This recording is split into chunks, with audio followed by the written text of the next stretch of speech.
بسم اللہ الرحمن الرحیم۔ شروع اللہ کے نام سے جو بڑا مہربان نہایت رحم کرنے والا ہے۔ حضرت علی کے اقوال۔ حضرت علی نے فرمایا کہ انسان ایک ایسی چیز ہے جس کا زہر الفاظ میں ہوتا ہے۔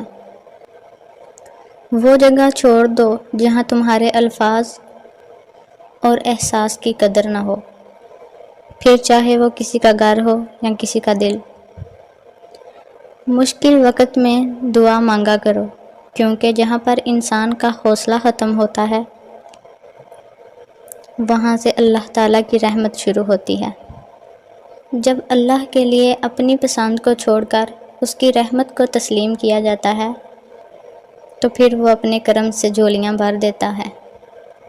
جو دل دوسروں کی تکلیف دیکھ کر پریشان ہو جائے تو جان لو اس دل میں اللہ رہتا ہے۔ خیال رکھنا کہ کسی کی آنکھیں تمہاری وجہ سے نم نہ ہوں، کیونکہ تمہیں ان آنسوؤں کا حساب چکانا ہے۔ سب سے بڑا جاہل وہ ہے جو ایک پتھر سے 2 دفعہ ٹھوکر کھائے۔ اپنی جوانی کے دھوکے میں مت آنا کہ یہ عنقریب تم سے چھین لی جائے گی۔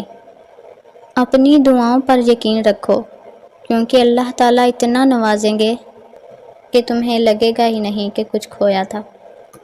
خالق سے مانگنا سنت ہے، اگر دے دے تو رحمت، نہ دے تو حکمت۔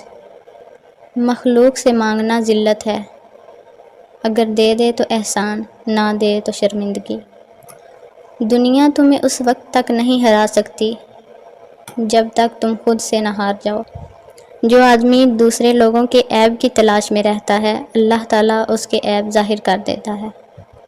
اگر کسی کا ظرف آزمانا ہو تو اس کو زیادہ عزت دو، وہ اعلیٰ ظرف ہوا تو آپ کو اور عزت دے گا، اور کم ظرف ہوا تو خود کو اعلیٰ سمجھے گا۔